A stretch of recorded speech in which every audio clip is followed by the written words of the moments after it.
Bienvenue dans ce décryptage. Aujourd'hui, on s'attaque à un vrai monument, maîtriser la jungle de l'information.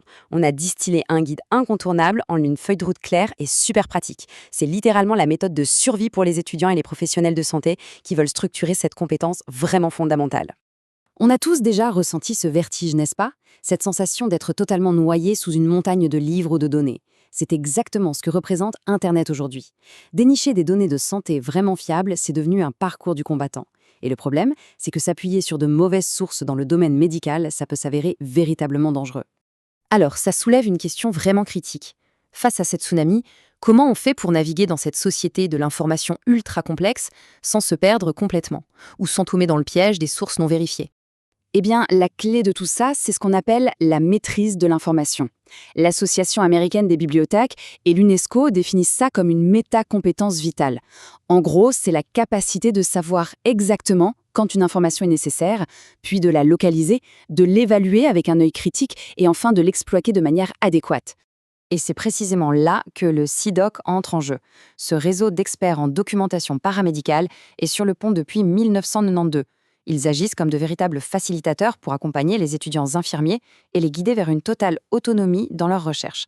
Pour rendre leurs recommandations plus digestes, on peut diviser tout ça en 4 phases chronologiques. Phase 1, planifier et définir le besoin. Phase 2, rechercher et évaluer les sources. Phase 3, utiliser et communiquer les connaissances. Et enfin, phase 4, archiver et protéger le travail. Commençons tout de suite par la première étape du voyage, la phase 1, planifier et définir le besoin.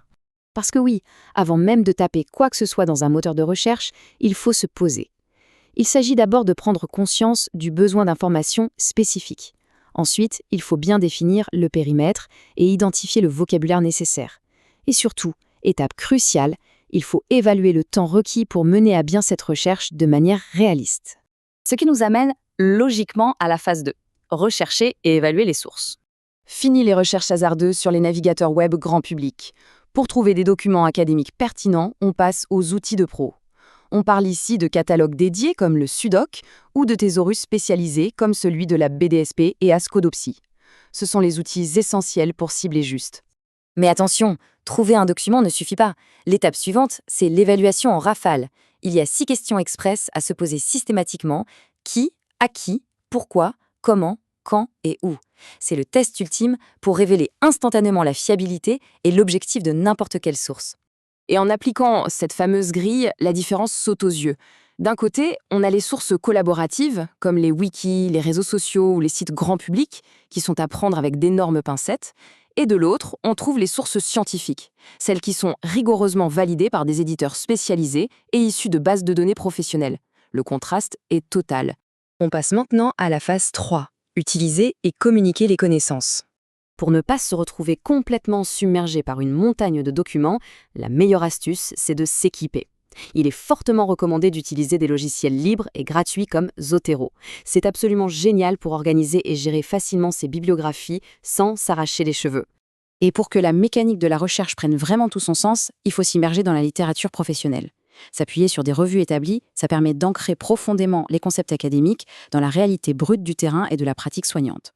Le point à retenir ici, c'est que faire une synthèse, ce n'est pas juste du bricolage. Ça implique l'extraction minutieuse de citations, la comparaison des différents modèles théoriques et par-dessus tout le rattachement constant de vos arguments à la question de recherche initiale. C'est ça qui donne toute la cohérence au travail. Et nous voilà déjà à la dernière étape, la phase 4, archiver et protéger le travail. C'est le sprint final. Ici, il faut d'abord vérifier la conformité législative pour éviter tout plagiat. Ensuite, on archive le tout en toute sécurité sur des disques externes ou sur le cloud.